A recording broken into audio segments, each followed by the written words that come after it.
I do Morley Schaefer, he says 7 years ago, because we need what we call a little lip flap from the questioner.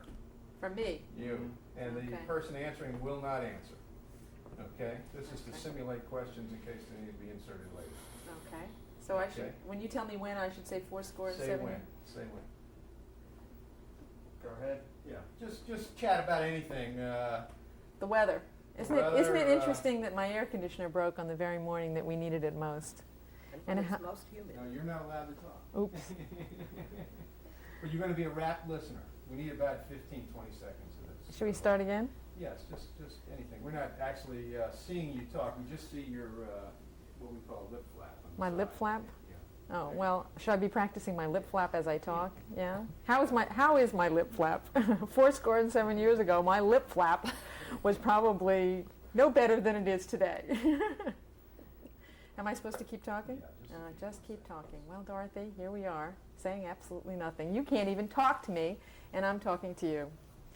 And I'm sweating at the same time. I can just imagine how I'm going to feel at the end of this day. Okay, let's go into the subject matter. Okay, Harold? Okay. Anytime you want to start. We're literally starting? Mm-hmm. Okay. Well, Dorothy, Jean Gaddy Wilson said to me that you were the godmother of the transformation of the women's pages from society news and diet news and so forth to substantive news. How would you describe your role in the transformation of the women's pages from society news to substantive news? Well, I think I had a great opportunity was open to me to make use of the background I had, both on small newspaper back in Michigan City, Indiana, plus the fact that I was an assistant city editor, an acting city editor on the Washington News, so that my orientation was toward the presentation of news. And women were beginning to do so many things outside of the home, things important in the community, and also to their own welfare, that it seemed that the role of the women's pages should be to report this news. And society was not an anachronism, but it needed to be cut down in size a little bit as far as the space devoted to it. Can you describe a little bit what you remember about the old society pages? What they looked like and what the contents of them were? Well, yes, because it seemed to me that not really the old society pages, they were still in existence in as late as the early 1970s when I went to the Philadelphia Inquirer. The front pages of the women's section, I guess it was probably called society section, was devoted to weddings and to a column, a very well-written column, a very well-reported column on social functions in the Philadelphia area. But it went on for columns and columns, not just for the front page, but inside too. And in the society column reported on what clubs people attended or what functions they attended or social where they, clubs. Social yes, clubs. Mm-hmm. Not women's organizations. Mm-hmm. It was indeed a high society kind of reporting, but it had its place. I didn't believe that it should be killed altogether because a lot of, particularly in Washington, a lot of the, what do I want to say, the business of political happenings yes. took place in... That's right. Mm-hmm. And there were a lot of discussions not only among diplomats at a party, but also among congressional leaders. And the good social reporters were reporting those things. So at least in Washington, they were also reporting political news at the same time they reported social news. That's correct. It was a part of that. It was not designated separately. But I'm afraid that the uh, editors in charge really didn't see it that way. How did they see it? Well, it was rather obvious from the way they changed the section over to what is now called style, and practically eliminated all reporting of social events, which is such a big part of Washington life. And that's the time that they put various kinds of entertainment reviews into the section, which took up the space, and there was no, as far as I could see from being a reader, there was no attempt made to really cover what was going on in women's lives, and this was at the time of so much of the women's movement, when it should have been in that style section. Now, take us back a little bit to some of the other newspapers that you worked on, in Miami, the News and the Herald, to earlier society pages. Now, what were some of the contents of those pages as you remember them? Well, I think the Miami News and the Miami Herald had advanced already when I joined them, but I was able to strengthen it. We cut down on the amount of space that was given to weddings and engagements, so that and then we added reporters to the staff, and I'm talking particularly about the Miami Herald. Mm-hmm. Reporters were added to our staff, and very good ones, so that they were able to see what the women's organizations were accomplishing in the community, not only culturally, but as I say, as the women's movement grew, and it was very strong in the Miami area. Now, when you talk about the changes that you personally made, or that you were instrumental in seeing made, can you address some of those changes, the specifics? I mean, I remember, for instance, when we talked earlier about, I think this was at the Detroit Free Press, that you were instrumental in seeing that some of the women's news had second-day coverage. Yes. Mm-hmm. And I remember something about makeovers, too. Can you talk about that a little bit? Yes. I think you're referring to the fact that as the Equal Opportunity, EEOC, Equal Opportunity Commission, began to hear women's complaints, particularly from the Detroit area. These were complaints about discrimination in the automobile companies against women. And it suddenly occurred to me that we ought to be looking into what the EEOC was doing in our area. And the government agency did furnish us information about complaints that had been made to them, about cases that were going to court. And also about that time, and I'm not going to recall the right terminology here, but the government rulings or directives which said that colleges and universities had to give equal opportunity to women women professors. And we discovered that this movement was very strong both at the University of Michigan and Michigan State University. And so we sent a reporter up to talk to a couple of the women professors who had, I think, been denied, what is it you call it? Tenure? Tenure, yes. And their problems in getting equal pay also. So we reported that on one day, and then I told this reporter, who was Helen Fogel, now still on the Detroit News, to follow that up, and let's see what that day or the next day brought in changes. So she did, and I must admit, we didn't have the strongest second day story in the world. I don't think there were all that many changes that came about as the result of our first story. but it was a legitimate second-day story, which brought out new facets of information about the developments. And one of the bosses on the Detroit Free Press took me to task for why we're rewriting this story about the advancement of women in universities, you see. So he objected to the subject matter. I think that's what was in his mind. Mm-hmm.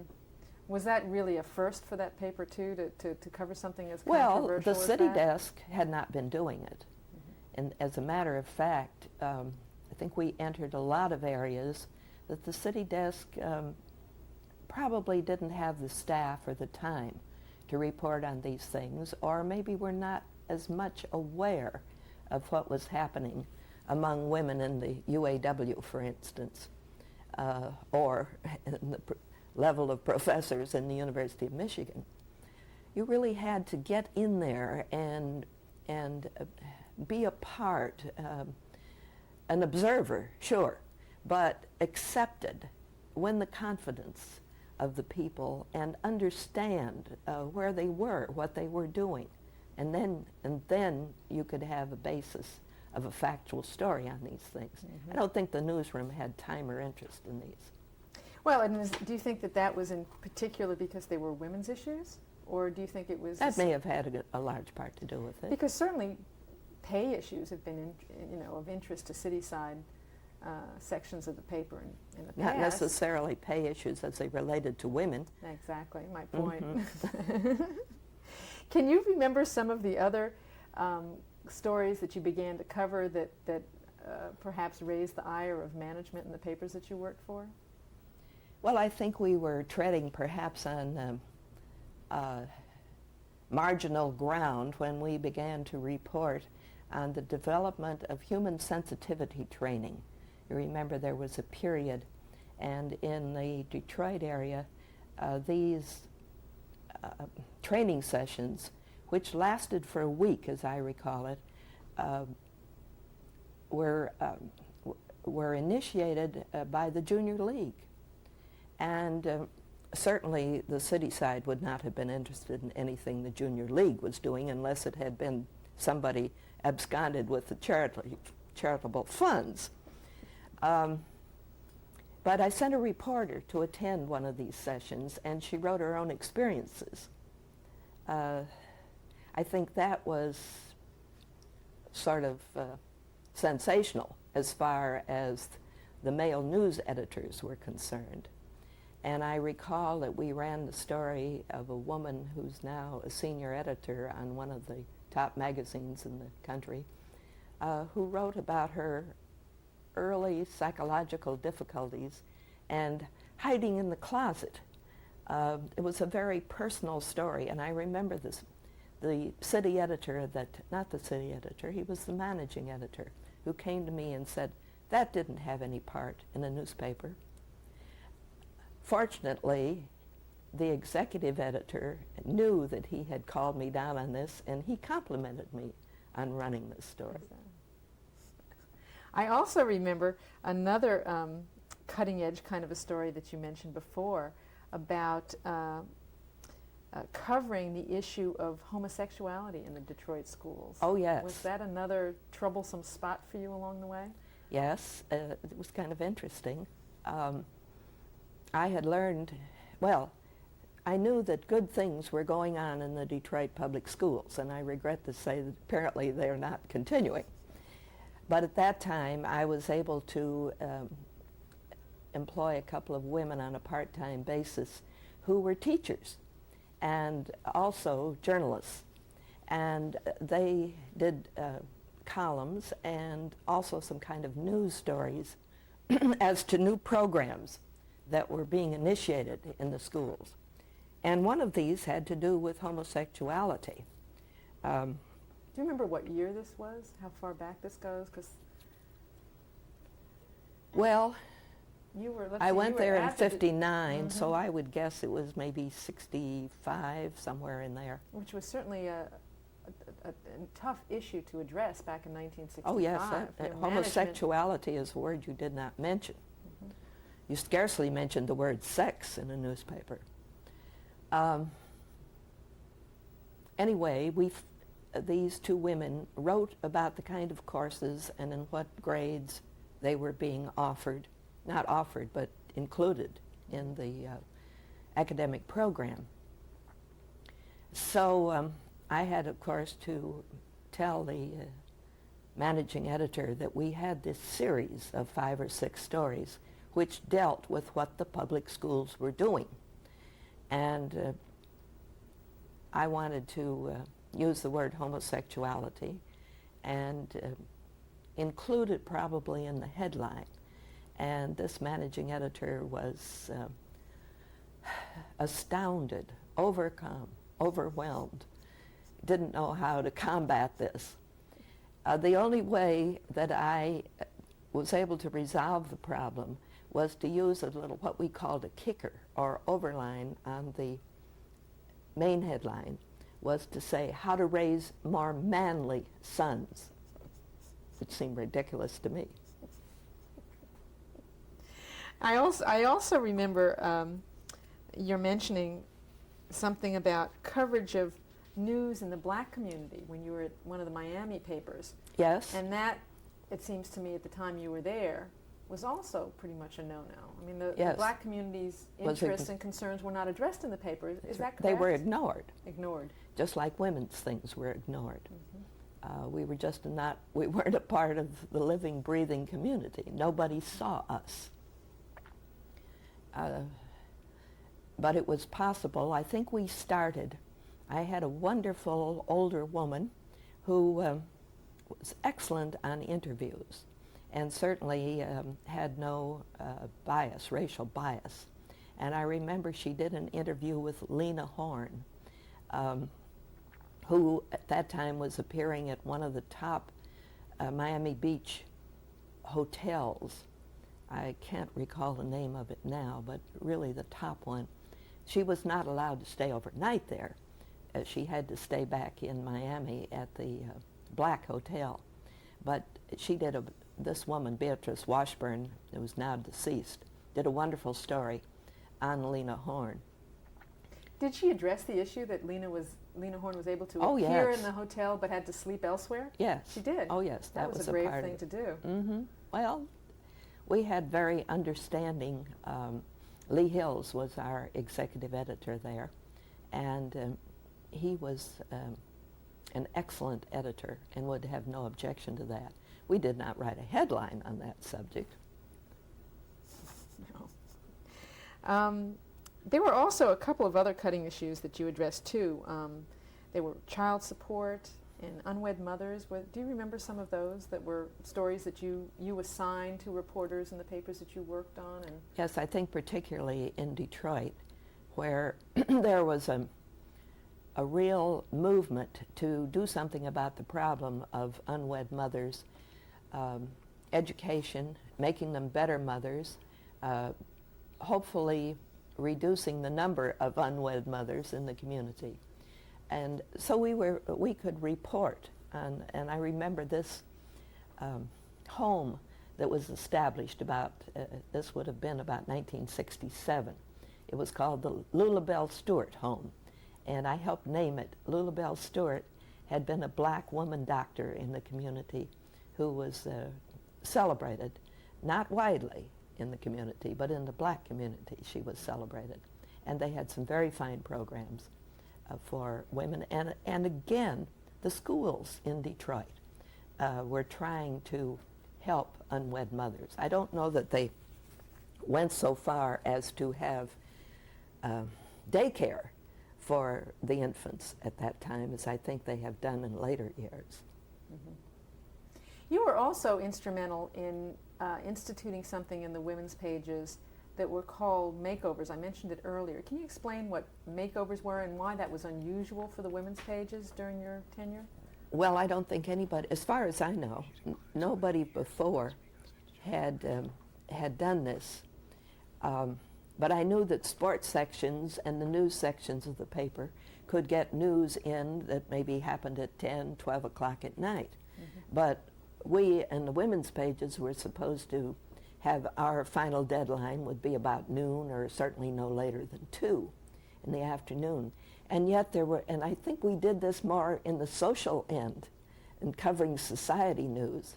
There were very important parties where Henry Ford was there and the president of General Motors, and what did they talk about and what did their wives wear and so forth. This was during your tenure at the Detroit Free Press, Yes, so it sometime in the was. 60s then. Yes. Mm-hmm. So that I got the permission from the editorial management and was told that if I could work it out with the composing room, we could make over our pages, change our pages from one edition to another. And so the reporter and photographer would go and cover one of these parties and rush back to the paper, and then somebody would stay there, usually myself, to edit it and write the headlines and get it through the composing room. And this was significant because it seems to me that it treated women's page news more as news. Yes, the fact that's that right. late-breaking news was worthy of being included in the paper in its new and revised form. We didn't do this just for society coverage, but if there was a very important speaker, for instance, if Martha Griffiths would have been talking, and it would have been an extemporaneous talk, something that we couldn't have gotten in advance, we would have been able to say we want to make over columns 1 and 2 for this new story. Tell me, what, in your opinion, what happened to the women's pages and women's page editors when substantive news was incorporated? What was the next step? Well, I don't think substantive news was incorporated as much as it should have been.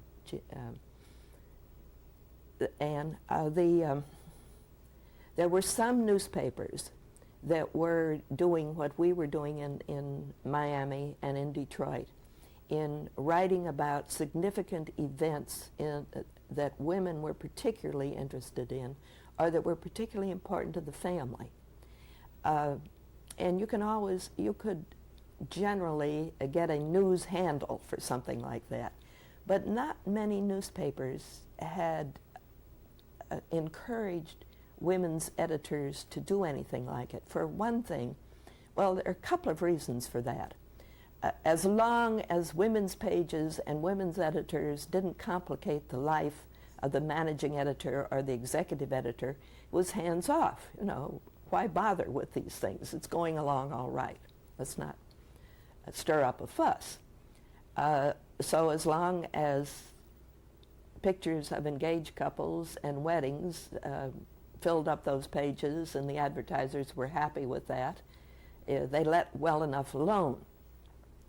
But there were forward-looking newspapers, and I think the Miami Herald was one, and certainly the Free Press, and I'm thinking of Vivian Castleberry's paper in Texas. The Dallas Times-Herald. Yes, there were a few papers like that could see that to keep up with what was happening in the world of that time, that they should be reporting women's activities. And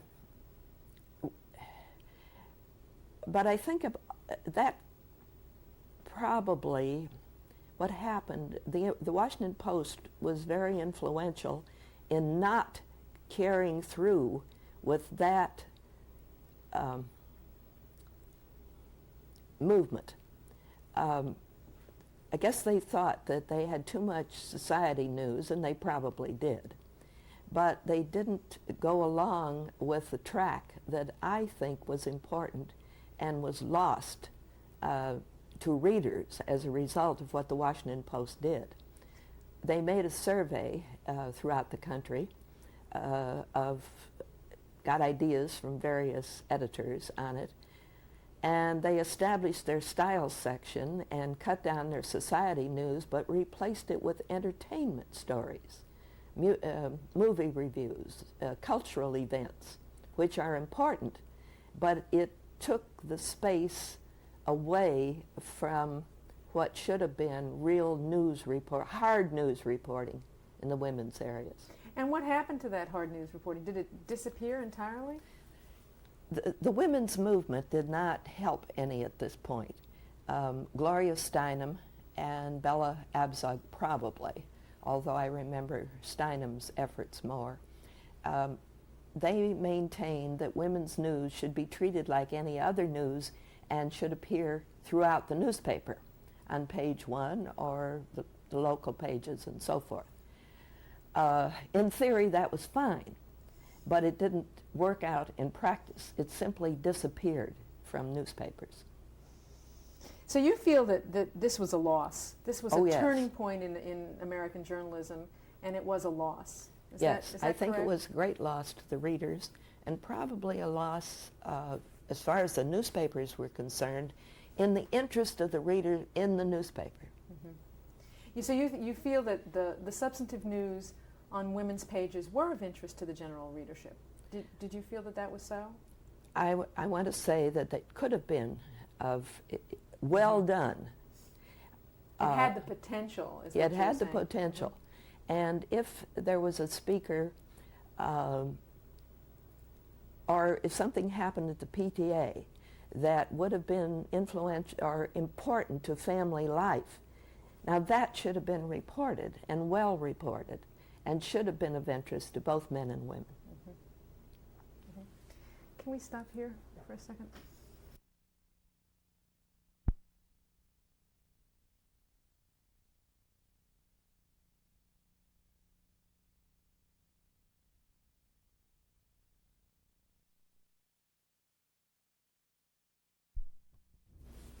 You know, you started your career where, at what time, and what caused you to move on, and what significant things were offered to you to cause you to leave. Rolling. Dorothy, tell me a little bit about your career in journalism, where it started and where it went. Well, I think I should mention that I was born in Michigan City, Indiana, and my father was a publisher of this small town daily. We had 6,000 circulation, but it was a very good newspaper. And after I graduated from School of Journalism at Northwestern University, it was 1930, and it was the height of the Depression. And so I went to work for my dad. The only other opportunity I had was to work for the Michigan Tuberculosis Society. I remember walking down the street one Saturday morning during the Depression, and my dad saying, you know, I can't pay the employees until the paper boys come back with their collections for the week. And the cost of the paper, every subscriber would have paid 15 cents for the week's delivery of the newspaper, and that's what we were dependent upon for our pay. I started to work for $25 and was shortly cut down to $15 a week. I worked for the Michigan City News until 1939, when my father had sold the paper a couple of years before that, and my brother had already gone to work for the Gary Post-Tribune, and he told me that they were looking for a women's editor there, so I applied and got the job. That was a very interesting experience because of all of the many nationalities that lived in Gary and were active in the community, and I don't think they had been their activities had been reported either. See, these nationality people were present because they worked in the Gary steel mills. What year was it that you went to the Gary Post? 1930, and I was there, 1939 was when I went to the Post-Tribune in Gary, and was there only 2 years, and by this time I had been married to Frank Jurney, and he went, this was just before World War II, and he was going to the Panama Canal Zone, and so I had the good fortune to go down there and work as the assistant to the press representative of the Panama Canal, and my job was to report on the construction of the third locks that the U.S. government was building, and we wrote those stories for the Panamanian newspapers. When it came time for us to leave the Canal Zone and come back to the States, we had a short interim in which I worked for the Miami News as an assistant editor, but then went up. Frank was assigned to a job in Washington with the Engineer Corps, and so I looked for a job first on the old Washington News, and wasn't hired because they wanted to know how long I had covered police. Well, seldom, you know. But I did get a job on the Washington News. So it was the old Washington Star, wasn't it? That Yes, you had applied Washington to? Star. That wanted you for the police beat? That's right. Yeah. But then you applied to the Washington, D.C. News? Yes. Mm-hmm. And because I had had this news experience on my dad's paper, and I knew a great deal about the inner workings of a newspaper, composing room, the importance of circulation, advertising, etc. The Washington News did see an opportunity to hire me, and as an assistant city editor, and then became acting city editor. Can you talk a little bit at that point about how you moved so rapidly in the few years that you were with the Washington, D.C. News to an assistant managing editor? Didn't the war have something to do with that? Yes, I got hired because of World War II. How was that? There were not as many men around for the jobs, and those that were there were a couple of men who were excellent editors, but as they got drunk from time to time and didn't show up to work, I was there and able to do their job. So that's how I became an assistant city editor. And then when the city editor was promoted to be the executive editor of the paper, I was acting city editor. But the war was over, and I worked on the Washington News during the death of Franklin Roosevelt, and that was a very exciting night, working all night long, calling reporters back to work, so forth. But John O'Rourke, who was the top editor of the Scripps Howard paper, called me in one day and said, well, you know, the men are coming back from war, and we have this young man who was a cub reporter in the sports department, and I want to make him the city editor. And Dorothy, I would like you to teach him his job. And he said, no, I just don't think it would work to make you the city editor, and you know the reason why. And I said, yes, I'm a woman. Well, and he agreed with you? Yes. He agreed that it was because you were a woman. That was right. And I said, well, Mr. O'Rourke, if I have to teach, whatever his name was, Daniels, his job, I will need more money. So I did get a raise in pay for it. And didn't you also tell me that it did not work out for Mr. Daniels, that while you trained him to take your own job, in the end he was nowhere near up to par in terms of the needs of the newspaper? Isn't that correct? Well, I don't think he stayed there very long after that. I don't really know how that worked out, but a couple of the men who had worked for me when I was acting city editor said that when they knew I was leaving, they said they had been worried when they knew they were going to have to report to a woman boss, but it had worked just fine. So I was glad of that. So I didn't want to stay in Washington anymore, and Frank had an opportunity to go back to Florida. And I originally worked for the Miami News again, and but came to a parting of the ways with them. What year was this that you moved to the News? That would have been, 46 to 49 that I was with the News and working in the women's section, and the women's editor was very socially oriented and did not really understand the thrust of women's news, which I wanted to see in the pages. So when I didn't get transferred to the city side, I quit and made application to the Miami Herald, and on the basis of a very strong letter of recommendation from Mr. Stevenson, whose first name I can't remember, who was the top editor by this time of the Washington, D.C. News, the strong recommendation that he made, I was hired on the Miami Herald. And as I think I referred a little earlier to getting into black news in the community with the interview with Lena Horne and so forth, that was the beginning of the civil rights movement in the South. And we not only did black entertainers, but we were able to report on what was happening in a couple of the black sections in the Miami area. They were upgrading housing, largely with the backing and the help of white community leaders. But we reported that in the women's section, oddly enough. And I was with the Miami Herald until 1959. And I guess largely because I had separated from my husband, it was time for me to leave Miami. And looked around the country, and the sister newspaper of the Miami Herald, the Detroit Free Press, offered me a job. So I went to work for them in, in 1959. And you felt that that was the kind of the heyday of your career, didn't you? Yes, the Detroit I think, Free Press. yes. I remember John S. Knight, who owned the papers. This was before Knight-Ritter merger. And Mr. Knight told me, well, you're going up there where they play hardball.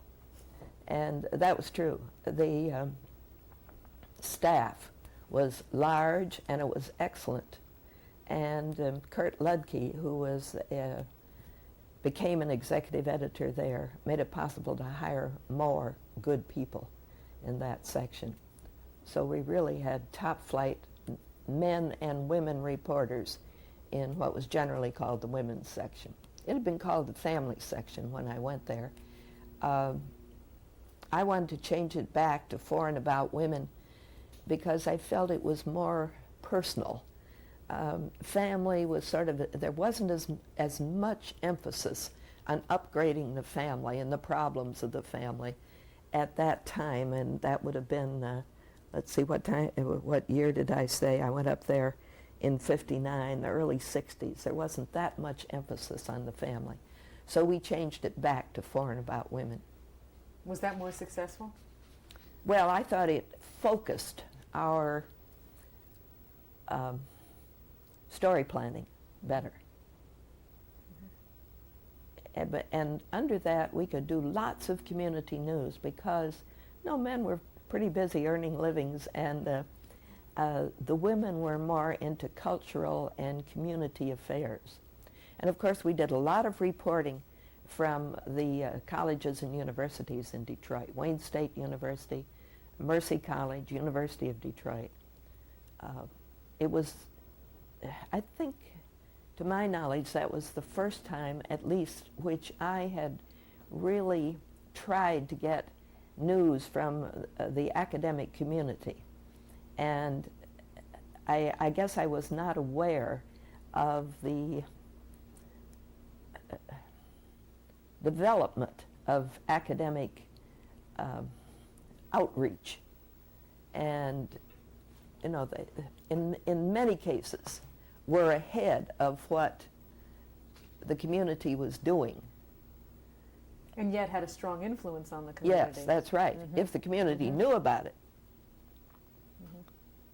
And you left the Detroit Free Press. Why is it that you left and went to the Philadelphia paper? Well, here again, John S. Knight played a role in my life.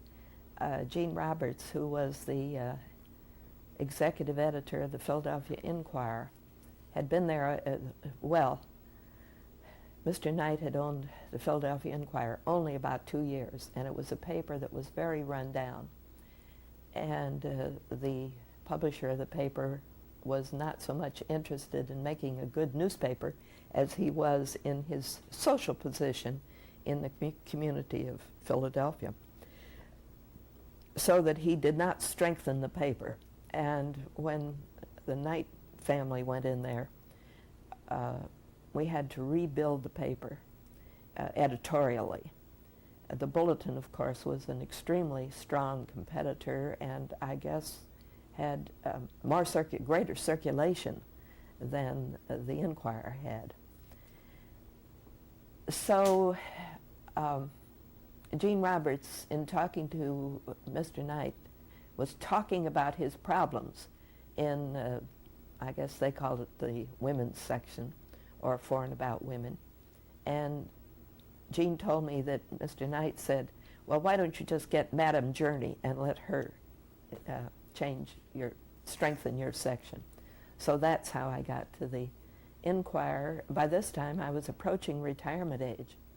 I was there only from 73 to 75 as an assistant managing editor, which I had been in the latter part of my stay in Detroit. From about 73 to 75, I was an assistant managing editor there, in charge of some of the feature sections of the paper, which was then true in Philadelphia as well. And after you retired, you did not retire from journalism, among many other things. I know that you had an appointment to the American Society of Newspaper Editors, and you were one of the first women who was one of the AP managing editors on their board of directors. I was the first correct? woman on the APME, Associated Press Managing Editors Organization. In fact, I became a board member before I was even a member of the group. I was asked to do that. Derek Daniels at the Philadelphia Inquirer, at the Detroit Free Press, nominated me for a membership of the American Society of Newspaper Editors, which proved very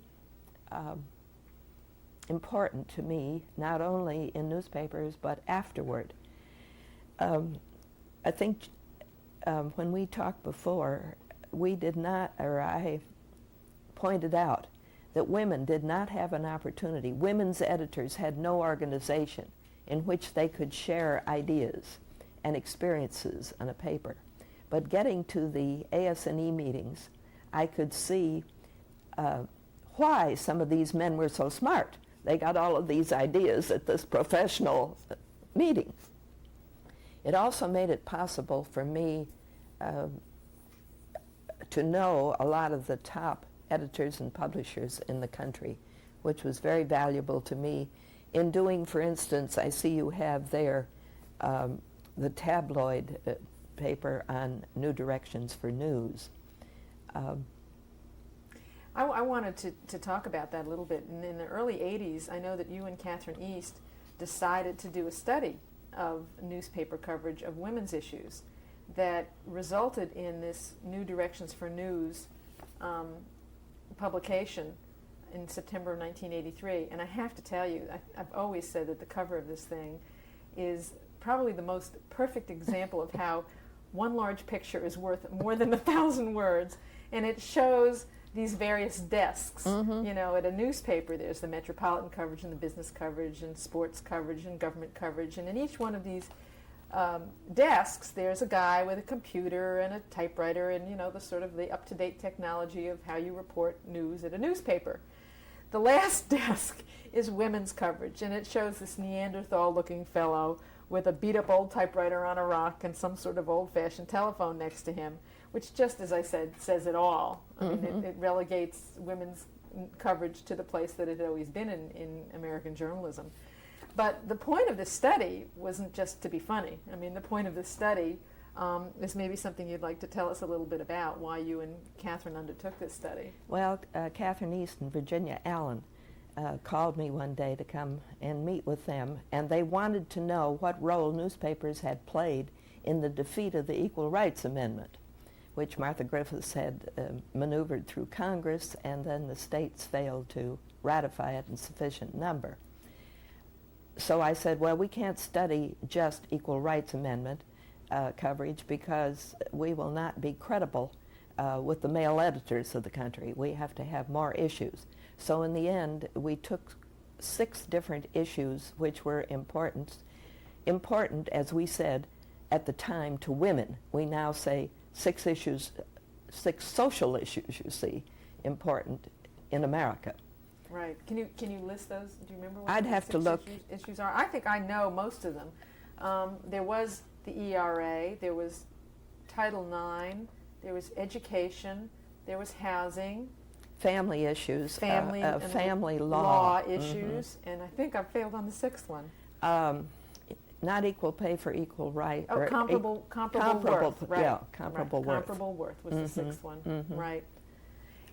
And that was we started that back in 1973, and or no, it was 75 and 76. Was when you actually started the study? Yes. We got 10 newspapers to furnish their clippings or printouts of material that they had used on certain stories which dealt with those issues. And then when we gathered the material and weeded it out because they sent us some things that were not germane, then we did a very thorough study with the help of graduate students at George Washington University, which sponsored this study.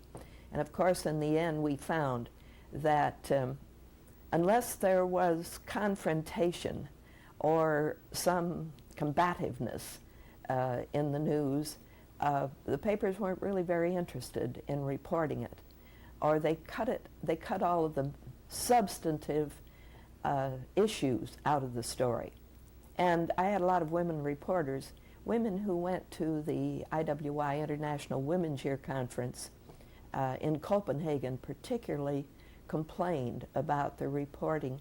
They would send back stories which were related to the issues that the women felt very strongly about and were the subject of that worldwide conference.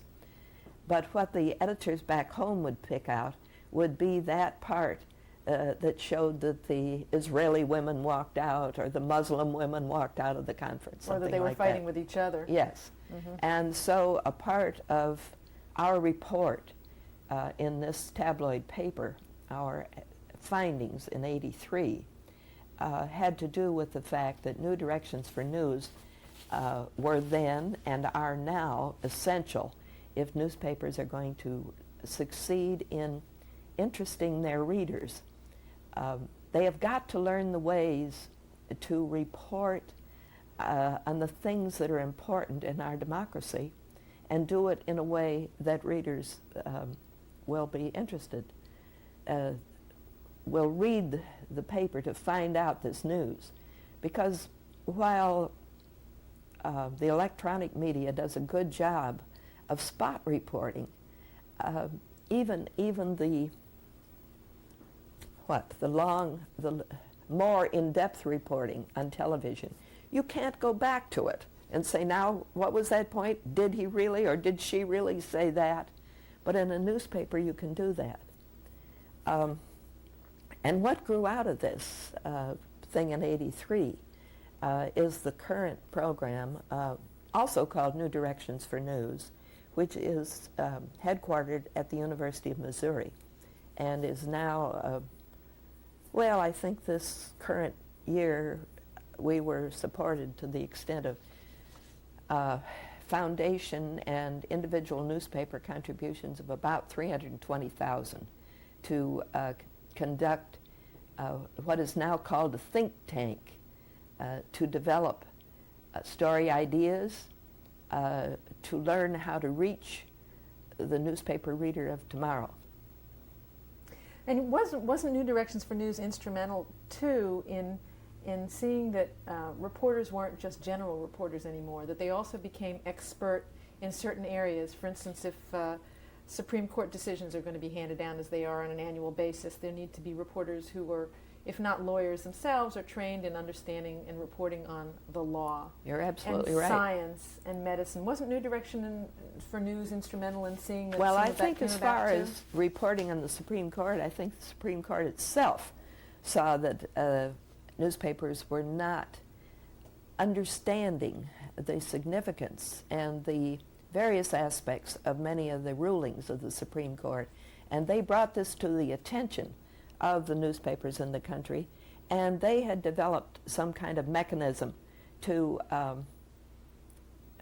let newspapers know what a particular finding meant. But New Directions for News was picked up on this and said, yes, newspapers should have more expert reporters. There were some science reporters, and I remember the Detroit Free Press had an early science reporter, a woman, who did nothing but write about scientific happenings. Religious reporters or reporters on religious issues came along, but we need still today more reporters who are better informed in depth on the subjects that they have to cover. Catherine East was telling me, as I rode out to see you today, that she appeared on a TV program in which the reporter hadn't the vaguest idea what this conversation panel was going to discuss on TV. She had no background for the women's movement and what had happened down through the years. That happened to me recently, too. I was attending a conference at the National Institutes of Health, and one of the major newspaper chains had sent out, you know, a stringer, somebody who was not a health or science writer, to cover the press conference on this major health topic. And very technical. And very technical. And the woman happened to be sitting next to me. She was a young woman. She didn't know anything about the subject matter, and she was terrified. I helped her with some of the material, but as it turned out, she had to write her own report, and she made an error. And it was a serious error. And the newspaper, I can't remember, it was a newspaper in the South, had to make a retraction, because in fact it was dangerous to report to American women something about health and this that issue in yeah. health that they would be ill-informed about. Publishers simply have to spend more money in developing experts in various fields of reporters and editors. Where do you see the role of women journalists in some of the work that's going on at New Directions for News and in these changes in American journalism? Where do you see the role of women who are reporters and editors and managers and publishers today in making some of these changes that we're talking about? Well, I think that women editors certainly have a very broad vision, and I really can't speak to whether men also have as broad a vision or not.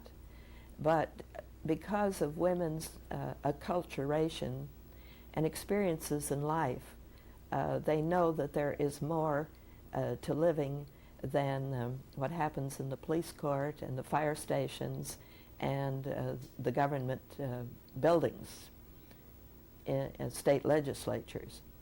And I think they are more receptive, and as they are strengthened now to do their own thing in being an editor, that we will be getting more of that news. And I'm amazed always to see the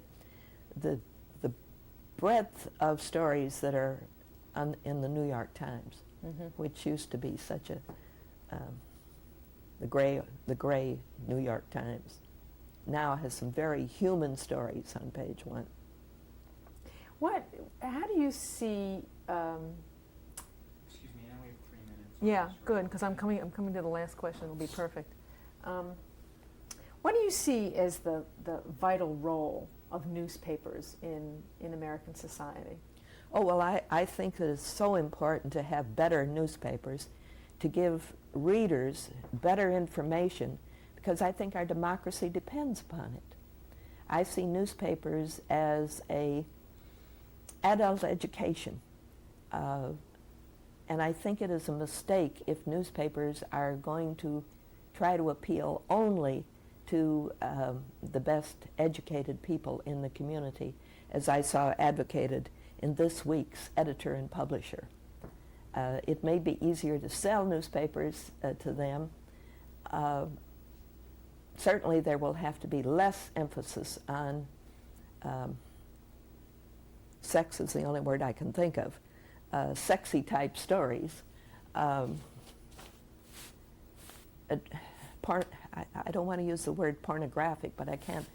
Titillating stories, less emphasis on those, and a way to report in an interesting fashion the important things that are happening in the communities across the country. Okay, Okay, good. good. I'm going to do terrific. a little memorabilia. Identify these. They're pretty self-explanatory.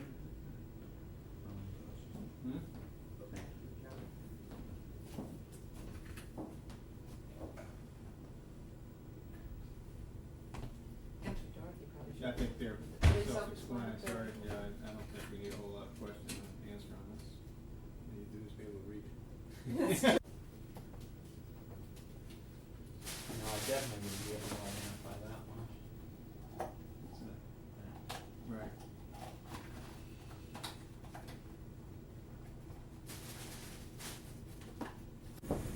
Well, let's see, let me, Is this the J.C. Penney?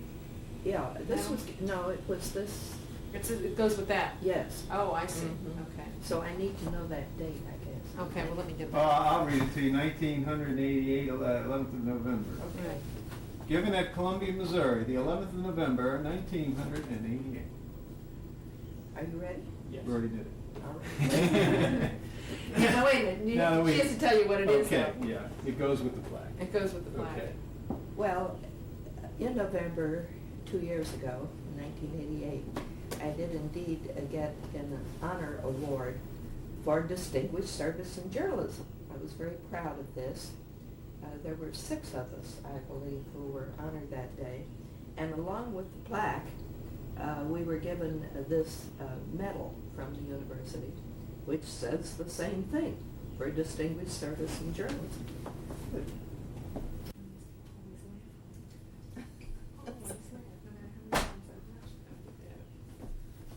I showed it to my kids, they laughed. I was trying to think how many of those we distributed. I think our first printing was 20,000, but we had other I think there was a 30,000. They got tired of it. We had other. Well, this is Pat Olfon. Right. Right. We know Pat No, quite well. it's not Pat Is it Pat Olfon. Sure it is. No, No. no, no, it's the guy. Oh, who- no, it's Don Wright. No, sorry. You're right, but you know, it looks like His Olfman's. name, right, his It looks like the signature. same. That shows the business desk with all the latest technology.